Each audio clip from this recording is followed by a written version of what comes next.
BR. Ambedkar ಅವರ ಹಾಡು ಹಾಡಿದ್ದಕ್ಕೆ ಮಾರ್ಮಾಂಗಕ್ಕೆ ಹೊದ್ದು ವಿಚಿತ್ರ ವರ್ತನೆ ತೋರಿದ ಪುಂಡರು.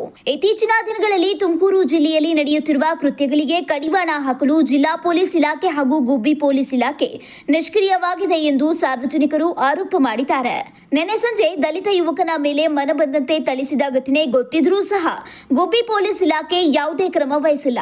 ಗುಬ್ಬಿ ತಾಲೂಕಿನಲ್ಲಿ ದಲಿತರಿಗೆ ಯಾವುದೇ ಭದ್ರತೆ ಇಲ್ಲ ಹಾಗೂ ಸಾರ್ವಜನಿಕರಿಗೂ ನ್ಯಾಯ ಸಿಗುವುದಿಲ್ಲ ಎಂದು ದಲಿತ ಮುಖಂಡರು ಗುಬ್ಬಿ ಪೊಲೀಸ್ ಠಾಣೆ ಮುಂದೆ ಪ್ರತಿಭಟನೆ ಮಾಡಿದರು.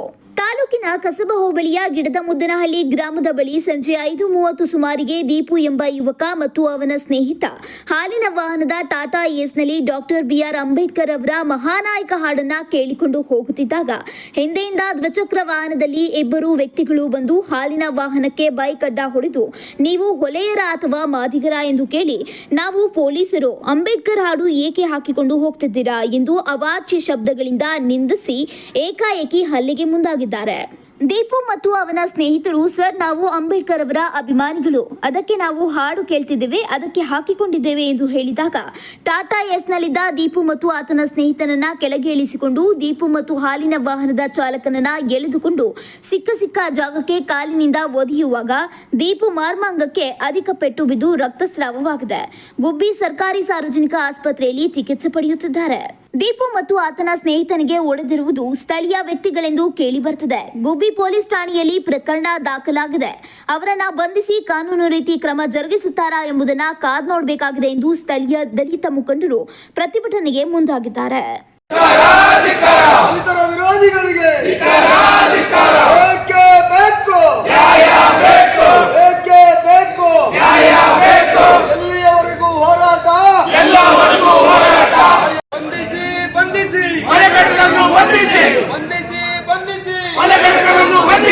बोलो अंबेडकर महाराज की जय, बोलो अंबेडकर महाराज की जय, जिंदाबाद जिंदाबाद अंबेडकर जिंदाबाद, जय बोलो बाबा साहब अंबेडकर महाराज के जय, बोलो बाबा साहब अंबेडकर महाराज.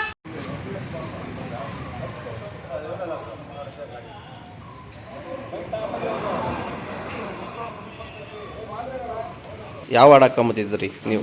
ಮಹಾನಾಯಕ ಧಾರಾವಾಹಿದ ಹಾಡು ಹಾಕೊಂಬತ್ತಿದ್ದ. ಅದನ್ನ ನೋಡಿ ಅಡ್ಡ ಹಾಕೋದು ನಿಲ್ಲಿಲ್ಲ ನಾವು ಪೊಲೀಸು ಅಂದರು.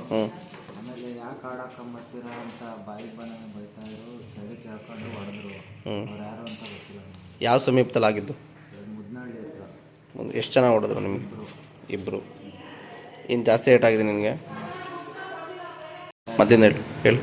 ನನ್ನ ಹೆಸರು ದೀಪು ಅಂತ. ನಾನು ನಿನ್ನೆ ಶಿರ್ವಾರದಿಂದ ಬರ್ತಾಯಿದ್ದೆ ಹಾಲಿನ ರೋಡ್ಗೆ. ನಾನು ನಮ್ಮ ಫ್ರೆಂಡು ಮುದ್ನಹಳ್ಳಿ ಹತ್ರ ಅಡ್ಡ ಹಾಕಿದ್ರು ನಾವು ಪೊಲೀಸು ಅಂತ. ನಾವು ನಿಲ್ಲಿಸ್ದೋ. ಆಮೇಲೆ ಅವ್ರು ಯಾವ ಹಾಡು ಬರ್ತಾಯಿದೆ ಅಂದರೆ ಅಂಬೇಡ್ಕರ್ ಹಾಡು ಬರ್ತಾಯಿದೆ. ಅದಕ್ಕೆ ಆ ಹಾಡು ಯಾಕೆ ಹಾಕಿದ್ದೀರಾ, ಆ ಸೊಳ್ಳೆ ಮಕ್ಕಳು ಹಾಡು ಯಾಕೆ ಹಾಕಿದ್ದೀರಾ ಅಂತೆಲ್ಲ ಅದಕ್ಕೆ ಮತ್ತೆ ಬೈದು ಗಾಡಿಗೆ ಕೆಳಗಡೆ ಕೆಳ್ಕೊಂಡು ಹೊಡೆದ್ರು. ಇಬ್ಬರು ಬಂದು ಇಲ್ಲಿಗೆ ಕೆಳಗಡೆ ಹೊಡೆದು ಬಾಯಿ ಬಂದು ಬೈತಾರೆ. ನನ್ನ ಹೆಸರು ಶ್ರೀನಿವಾಸ್ ಅಂತ ಹೇಳಿ. ನಮ್ಮ ಹುಡುಗರು ನಿನ್ನೆ ಸಂಜೆ ಹಾಲಿನ ಗಾಡಿಗೆ ಹೋಗ್ಬೇಕಾದ್ರೆ ಸಿರುವಾರದಿಂದ ಕಡಬ ರೂಟ್ ಹೋಗ್ಬೇಕಾಗಿತ್ತು ಹಾಲಿನ ಗಾಡಿ. ಮಾರ್ಗ ಮಧ್ಯದಲ್ಲಿ ಊರು ಯಾವ್ದು ಮುದ್ನಹಳ್ಳಿ, ಗಿಡದ ಮುದ್ನಹಳ್ಳಿ ಅಂತ ಹೇಳ್ಬಿಟ್ಟು ಅಲ್ಲಿ ಯಾರೋ ಇಬ್ಬರು ಪೊಲೀಸ್ನವರು ಅಂತ ಹೇಳ್ಬಿಟ್ಟು ಅಡ್ಡ ಹಾಕವ್ರೆ, ರೈಲ್ವೆ ಪೊಲೀಸ್ನವರು ಅಂತೇಳಿ. ಅದರಲ್ಲಿ ಹುಡುಗರು ಅಂಬೇಡ್ಕರ್ ಹಾಡು ಹಾಕೊಂಡು ಹೋಗ್ತಾವ್ರೆ. ಹೋದಾಗ ನಿಲ್ಸವ್ರೆ. ನೀವು ಯಾವ ಜನ, ಯಾಕೆ ಅಷ್ಟು ಅಂತೆಲ್ಲ ಕೇಳೋರೆ. ಒಲೆಯಾರ ಮಾದಿರ ಅಂತ ಕೇಳೋರೆ. ಇವರಿದ್ದರು ನಮ್ಮ ಮಾದಿರ ಕಾರಣ ಏನು ಕಾಣ ಅಂತದಕ್ಕೆ ಅವ್ನ ಅಮ್ಮನ ಹಂಗೆ ಹಿಂಗೆ ಅಂತ ಬಾಯಿಗೆ ಬಂದಂಗೆ ಬೈದ್ಬಿಟ್ಟು ಇವಾಡು ಹಾಕೊಂಡು ಹೋಗ್ತೀರಾ, ಹಂಗೆ ಹಿಂಗೆ ಹಂಗೆ ಮಾಡ್ತೀವಿ ಹಿಂಗೆ ಮಾಡ್ತೀವಿ ಅಂತ ಹೇಳ್ಬಿಟ್ಟು ಹಿಡ್ಕೊಂಡು ಮರ್ಮಾಂಗಕ್ಕೆಲ್ಲ ಚೆನ್ನಾಗಿ ಒದ್ದು ಇದು ಮಾಡೋರೆ. ನನಗೆ ಫೋನ್ ಮಾಡ್ದೆ, ನಮ್ಮ ಅಣ್ಣನ ಮಗನೇ ಆಗಬೇಕು. ಫೋನ್ ಮಾಡಿದಾಗ ಹಿಂಗೆ ಹೊಡೆದ್ಬಿಟ್ಟು ಬಾರೆ ಅಂತೇಳಿ ಫೋನ್ ಮಾಡಿ ನಮ್ಮ ಬರೋದ್ರೊಳಗೆ ಯಾರೋ ಆಸ್ಪತ್ರೆಗೆ ಸೇರಿಸಿದ್ರು. ನಾನು ನನ್ನ ಪೊಲೀಸರಿಗೆ ಇನ್ಫಾರ್ಮ್ ಮಾಡೋದ್ರೊಳಗೆ ಅವ್ರು ಎಸ್ಕೇಪ್ ಆದರು. ಎಸ್ಕೇಪ್ ಆಗಿ ತಿರುಗಿ ಬಂದು ಆಸ್ಪತ್ರೆಗೆ ಸೇರಿಸಿದ್ವಿ. ನಾವೇನೇ ಟ್ರೀಟ್ಮೆಂಟ್ ಕೊಡಿಸ್ತಾ ಇದ್ದೀವಿ ಗೌರ್ಮೆಂಟ್ ಆಸ್ಪತ್ರೆ. ಒಂದು ಗ್ರಾಮದಲ್ಲಿ ಒಬ್ಬ ದಲಿತ ಏನು KMFನಿಂದ ಹಾಲಿನ ವಾಹನವನ್ನು ತಗೊಂಡು ಒಂದು ಅಂಬೇಡ್ಕರ್ ಗೀತೆಗಳನ್ನು ಹಾಕ್ಕೊಂಡು ಅವನ ದಿನನಿತ್ಯ ಬದುಕನ್ನು ಮಾಡ್ತಾ ಬರ್ತಾ ಇರ್ತಾನೆ. ಅದರಲ್ಲಿ ಒಂದು ಸವರ್ಣೀಯ ಗುಂಪೊಂದು ಅಂಬೇಡ್ಕರ್ ಗೀತೆಗಳನ್ನು ಹಾಕಿರೋದು ಯಾಕೆ ಅಂತ ಹೇಳಿ ತಡೆದು ನಿಲ್ಲಿಸಿ, ಯಾರೋ ನೀನು ಒಲೆಯನೋ, ನೀನು ಮಾದಿಗನ ಅನ್ನೋ ಒಂದು ಪ್ರಶ್ನೆಯನ್ನು ಕೇಳ್ತಾರೆ. ಆಗ ನಾನು ಮಾದಿಗ ಸಮುದಾಯಕ್ಕೆ ಸೇರಿದವನು ಅನ್ನೋ ಒಂದು ವಿಚಾರವನ್ನು ಪ್ರಸ್ತಾಪ ಮಾಡಿದಾಗ, ಈ ನನ್ನ ಮಕ್ಕಳಿಗೆ ಅಂಬೇಡ್ಕರ್ ಗೀತೆ ಬೇರೆ ಕೇಳು, ಆ ದರಿದ್ರನ್ನ ಅವನ್ನ ಹಾಡು ಹಾಕ್ಕೊಂಡು ಇಲ್ಲಿ ನಮ್ಮ ಕೇರಿಗೆಲ್ಲ ಬರ್ತೀಯಾ ಅಂತ ಹೇಳಿ ಆತನನ್ನು, ಯಾರು ದೀಪು ಅನ್ನೋ ಒಬ್ಬ ದಲಿತನನ್ನು ಏನು ಒಬ್ಬ ಪೊಲೀಸು ರೈಲ್ವೆ ಇಲಾಖೆ ಪೊಲೀಸು ನರಸಿಂಹಮೂರ್ತಿ ಅಂತಕ್ಕಂಥನು ಚಂದ್ರಶೇಖರ್ ಅಂತಕ್ಕಂಥನು ಆ ರೈಲ್ವೆ ಇಲಾಖೆಯಲ್ಲಿದ್ದು ಪೊಲೀಸ್ ಇಲಾಖೆಯನ್ನು ನಾನು ಪೊಲೀಸ್ ಅಂತ ವಾಹನವನ್ನು ತಡೆದು ಏನು ಬೂಟಿನಿಂದ ಒದ್ದು ಆತನ ಬೀಜಕ್ಕೆ ಏಟಾಗಿರ್ತಕ್ಕಂಥ ಸನ್ನಿವೇಶ ಒಂದು ಮರ್ಮಾಂಗಕ್ಕೆ ಏಟಾಗಿದೆ. ಹಾಗೂ ಅವನ ಸಹೋದ್ಯೋಗಿ ಅವರ ಬಂದು ಇನ್ನೊಬ್ಬ ವ್ಯಕ್ತಿಯನ್ನು ಸಹ ಡ್ರೈವರ್ನ ಹಿಡ್ಕೊಂಡು ಹೊಡೆದಿರ್ತಕ್ಕಂಥದ್ದು. ಇವತ್ತು ಆತನ ಸ್ಥಿತಿ ಹೇಗಿದೆ ಅಂತ ಅಂದರೆ ನಮ್ಮ ಗುಬ್ಬಿ ತಾಲೂಕಿನ ದಲಿತರ ಜೀವನ ಹೇಗಿದೆ ಅನ್ನೋದಕ್ಕೆ ಅದೊಂದು ಮಾರ್ಗದರ್ಶನ ಆಗಿರುತ್ತೆ. ಯಾಕೆ ಅಂದರೆ ಇವತ್ತು ನಾವೇನಾದರೂ ನಮ್ಮ ನ್ಯಾಯಯುತವಾದ ಸಂಪಾದನೆ ಮಾಡಿಕೊಂಡು ನ್ಯಾಯಯುತವಾಗಿ ಬದುಕಬೇಕು ಅಂತ ಹೊರಟ್ರೆ ಇವನೊಬ್ಬ ಅಸ್ಪೃಶ್ಯನು, ಇವನೊಬ್ಬ ದಲಿತ, ಇವನೆಲ್ಲ ನಮ್ಮ ಕೇರಿಗೆ ಬರ್ತಾನೆ, ಇವನು ಈ ಕೇರಿಗೆ ಬರ್ತಾನೆ ಅನ್ನೋ ಒಂದು ವ್ಯವಹಾರನ ಎತ್ತಿಕ್ಬಿಟ್ಟು ಆತನನ್ನ ಮರ್ಮಾಂಗಕ್ಕೆ ಹೊಡೆದು ಹೀನಾಮಾನವಾಗಿ ಮರಣಾಂತಿಕವಾಗಿ ಹಲ್ಲೆ ಮಾಡಿರ್ತಕ್ಕಂಥದ್ದು. ಆತ ನೆನ್ನೆ ಪೊಲೀಸ್ ಇಂಟಿಮೇಷನ್ ಪ್ರಕಾರವಾಗಿ 6:40 ಆಗಿರ್ತಕ್ಕಂಥದ್ದು. 6:40 ಹಾಕಿ ಬಂದಿರತಕ್ಕಂಥ ವಿಚಾರಗಳನ್ನು ಅವನು ಕಂಪ್ಲೇಂಟು ಸಹ ಕೊಟ್ಟಿದ್ದಾನೆ. ಇದುವರೆಗೂ ಸಹ ಸಂಬಂಧಪಟ್ಟ ಅಧಿಕಾರಿಗಳು FIR ಅನ್ನು ಹಾಕಿಲ್ಲ. FIR ಅನ್ನು ಹಾಕಿಲ್ಲ ಅಂತಂದ್ರೆ ನೀವು ಕೊಟ್ಟಿರ್ತಕ್ಕಂಥ ಕಂಪ್ಲೇಂಟ್ ಸರಿ ಇಲ್ಲ ಅನ್ನೋ ಒಂದು ಮಟ್ಟಕ್ಕೆ DYSP ಸಾಹೇಬರು ಹೇಳ್ತಾರೆ. ಅದು ಕರೆಕ್ಟ್ ಆಗಿದೆ.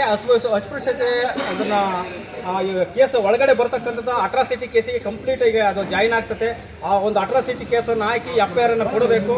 ಮತ್ತೆ ಅದು ಆತನಿಗೆ ಒಂದು ಆಫ್ ಮರ್ಡರ್ ಕೇಸನ್ನು ಸಹ ಬುಕ್ ಮಾಡಬೇಕು ಅಂತ ಹೇಳಿ ಆ ಕೊಲೆಗಡಿಕರನ್ನ ಬಂಧಿಸಬೇಕು ಅಂತ ಹೇಳಿ ಈ ಮೂಲಕ ಕೂಡಲೇ ಜರೂರಾಗಿ ಆಗಬೇಕು ಅಂತ ಹೇಳ್ತಾ ಈ ಒಂದು ಮಾತಾಡೋಕ್ಕೆ ಅವಕಾಶ ಕೊಟ್ಟು ನಿಮ್ಮೆಲ್ಲರಿಗೂ ಹೊಲಿಸಿ ಹೆಚ್ಚಿನ ಮಾತಾಡೋಕ್ಕೆ. ಇವತ್ತು ನಿನ್ನೆ ನಡೆದ ಘಟನೆ ನನಗೆ ಫೋನ್ ಮುಖಾಂತರ ನಮ್ಮ ತುಮಕೂರು ಜಿಲ್ಲಾಧ್ಯಕ್ಷ ಭಾಸ್ಕರ್ ಅವರು ಇನ್ಫಾರ್ಮೇಷನ್ ಮಾಡೋದು ನಮ್ಮ ಸಮುದಾಯದ ಒಂದು ಹುಡುಗನ ಮೇಲೆ ಹಲ್ಲೆ ಮಾಡಿದ್ದಾರೆ ಅಂತೇಳಿ. ನಾನು ಅದು ಕೂಲಂಕುಷವಾಗಿ ಯಾಕೆ ಅಂದರೆ ಮೊದಲು ನಾವು ಇನ್ನು ಎನ್ಕ್ವೈರಿ ಏನು ಮಾಡ್ತೀವಿ ಅಂದರೆ ಪೊಲೀಸ್ ಡಿಪಾರ್ಟ್ಮೆಂಟು ದಾರಿ ತಪ್ಪಿಸೋ ಕೆಲಸ ಮಾಡೋದು ಸರ್ವೇ ಸಾಮಾನ್ಯ. ಯಾಕೆಂದರೆ ಅಟ್ರಾಸಿಟಿಗೆ ಏನು ಬರ್ತಂದರೆ ಬರುವಂಥ ವಿಚಾರಗಳನ್ನ ದಾರಿ ತಪ್ಪಿಸೋದೇ ಪೊಲೀಸರ ಕೆಲಸ.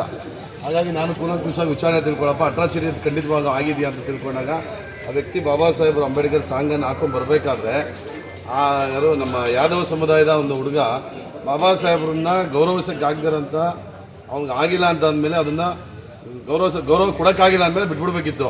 ಆದರೆ ಅಂಬೇಡ್ಕರ್ ಅವ್ರನ್ನ ಈ ಮಾರಣಾಂತಿಕ ಹಲ್ಲೆ ಮಾಡೋದು ಒಂದು ಭಾಗ ಆದರೆ ಬಾಬಾ ಸಾಹೇಬ್ರಿಗೆ ಅವಮಾನ ಮಾಡೋದು ಇನ್ನೊಂದು ಭಾಗ. ಹಾಗಾಗಿ ಹಲ್ಲೆ ಮಾಡೋದ್ರ ವಿಚಾರವಾಗಿ ಮತ್ತು ಅಟ್ರಾಸಿಟಿ ಕೇಸ್ಗೆ ಈ ಕೂಡಲೇ DISP ಅವರು ಇದಕ್ಕೇನ ನೀವು ಆಕ್ಷನ್ ತಗೊಳ್ಳಿಲ್ಲ ಅಂದರೆ ಸ್ಟೇಷನ್ ಮುಂಭಾಗ ತಮಟೆ ಚಳವಳಿ ಮಾಡುವಂಥ ಕೆಲಸ ಎಲ್ಲ ದಲಿತ ಪರ ಸಂಘಟನೆಯವರು ಮಾಡಬೇಕಾಗ್ತದೆ. ಒಂದು ನಿಮ್ಮ ಪೊಲೀಸ್ ನಿರ್ಲಕ್ಷ್ಯತೆಯಿಂದ ಒಬ್ಬ ಹುಡುಗರಿಗೆ ಆಗ್ತಿರೋಂಥ ಗಾಯ ಎಲ್ಲಾಗಿದೆ ಅಂತ ತಮ್ಗೆಲ್ಲರೂ ಕೂಡ ಗೊತ್ತಿದೆ. ಬೇಡದಿರೋ ಜಾಗದಲ್ಲಿ ಒದ್ದಿರೋಂಥ ಜಾಗ ಗೊತ್ತಿದೆ. ಅದು ಕೂಡ ಇದು ಜೀವಾವಧಿ ಶಿಕ್ಷೆಗೆ ಆಗಬೇಕು ಮೊದಲು. ಈಗ ಆಲ್ರೆಡಿ ಎಲ್ಲ ಕಡೆ ಆಗ್ತಿರೋದು ನೋಡ್ತಾ ಇದ್ದಾರೆ. ಅದರಲ್ಲೂ ಕೂಡ ವ್ಯಕ್ತಿಗಳು ಅವ್ರೇನು ದುಬೈಯಲ್ಲಿಲ್ಲ, ಅಲ್ಲೇ ಮಾಡಿದ್ರು ಏನು ದುಬೈಲಿಲ್ಲ ಹಿಡಿಯೋಕ್ಕೆ. ಪೊಲೀಸರಿಗೆ ಕಷ್ಟನಾ ದುಬೈಲಿ ಇರೋದು ಹಿಡಿಯೋಕ್ಕೆ? ಇಲ್ಲೇ ಇರೋದು ಗುಬ್ಬಿ ನಿಮ್ಮ ತುಮಕೂರು ಜಿಲ್ಲೆಯಲ್ಲೇ ನೀವು ಅವ್ರನ್ನ ಅರೆಸ್ಟ್ ಮಾಡೋಕೆ ಆಗ್ತಾ ಇಲ್ಲ ಅಂದರೆ ದುಬೈಲಿರೋ ಥರ ಕತೆ ಹೇಳ್ತಾ ಇದ್ದೀರಾ. ದಯವಿಟ್ಟು ಆದಷ್ಟು ಬೇಗ ಆ ವ್ಯಕ್ತಿ ನೀವು ಅರೆಸ್ಟ್ ಮಾಡಲಿಲ್ಲ ಅಂದರೆ ಅಟ್ರಾಸಿಟಿ ಇದಕ್ಕೆ ಸಂಬಂಧಪಟ್ಟ ಅಧಿಕಾರಿ DYSP ಸಾಹೇಬರು, ನಾವು ಯಾವುದೇ ಸರ್ಕಾರಿ ಇನ್ಸ್ಪೆಕ್ಟರ್ನಾಗಲಿ ಸಿಂಗಾಚಾರ್ಯ ಸಾಹೇಬ್ರನ್ನ ಯಾರೂ ಕೇಳಕ್ಕೆ ಹೋಗಲ್ಲ. ನಾವು ಏನು ಕಾನೂನು ಪ್ರಕಾರವಾಗಿ DYSPಗೆ ಆಕ್ಷನ್ ಇದೆ ಇದನ್ನು ತಗೊಂಡು ಈ ಕೂಡಲೇ ಅವ್ನು ಅರೆಸ್ಟ್ ಮಾಡಿ ಅವ್ರ ಮೇಲೆ ಅಟ್ರಾಸಿಟಿ ಕೇಸ್ ಆಗಬೇಕು. ಮತ್ತು ಅವನ ಮೇಲೆ ಆಗಿರೋಂಥ ಹಲ್ಲೆಗೆ 307 ವಿತ್ ಅಟ್ರಾಸಿಟಿ 2 ಆಗಿ ಈ ಕೂಡಲೇ ಅವನಿಗೆ ಜೀವಾವಧಿ ಶಿಕ್ಷೆ ಮಾಡಿಸೋ ಥರ ಅದನ್ನು ನೀವು ಬರೀಬೇಕಾಗ್ತದೆ. ಅದಾಗಿಲ್ಲ ಅನ್ನೋ ಪಕ್ಷದಲ್ಲಿ ನಿಮ್ಮ ಸ್ಟೇಷನ್ ಮುಂಭಾಗ ಸ್ಟೇಷನ್ ಒಳಗಡೆ ಕೂತ್ಕೊಂಡು ತಮಟೆ ಚಳವಳಿ ಮಾಡಬೇಕಾಗ್ತದೆ. ದಯವಿಟ್ಟು ಆದಷ್ಟು ಬೇಗ ಅವ್ರು ಅರೆಸ್ಟ್ ಮಾಡಿ, ಇಲ್ಲಾಂದರೆ ಮುಂದೊಂದು ದಿನ ಕಾನೂನು ಕ್ರಮದಲ್ಲಿ ನಾವು ಕೂಡ ಕಾನೂನನ್ನ ಮೀರಬೇಕಾಗ್ತದೆ. ವಿಧಿ ಇಲ್ಲ. ಬಾಬಾ ಸಾಹೇಬ್ ವಿಚಾರ ಬಂದಾಗ ನಾವು ಜೀವ ಕೊಡೋಕ್ಕೂ ರೆಡಿ ಇರ್ತೀವಿ. ಇನ್ನು ನಮಗೇನು ಸ್ಟೇಷನ್ ನಮ್ಮನ್ನ ಒಳಗೆ ಹಾಕ್ಬಿಟ್ರೆ ಜೈಲಿಂದ ಬರೋದು ಹೋರಾಟಗಾರರಿಗೆ ಜೈಲನ್ನು ಹೊಸ್ತಲ್ಲ. ನಮ್ಮೋಡು ಕೂಡ ಹಾಕಿ ನೀವು ಹೆಂಗೆ ರಕ್ಷಣೆ ಮಾಡ್ತೀರಾ ಅವ್ರನ್ನ, ಅದೇ ರೀತಿ ಹಲ್ಲೆ ಮಾಡೋದನ್ನ ಈ ಕೂಡಲೇ ನೀವು ಬಂಧಿಸಬೇಕು. ಬಂಧಿಸಿದ ಪಕ್ಷದಲ್ಲಿ ನಿಮ್ಮ ವಿರುದ್ಧ ಹೋರಾಟ ಮಾಡಬೇಕಾಗ್ತದೆ. ದಯವಿಟ್ಟು ಆದಷ್ಟು ಬೇಗ ಅವ್ರನ್ನ ಕಾನೂನು ಕ್ರಮ ಜರುಗಿಸಿ.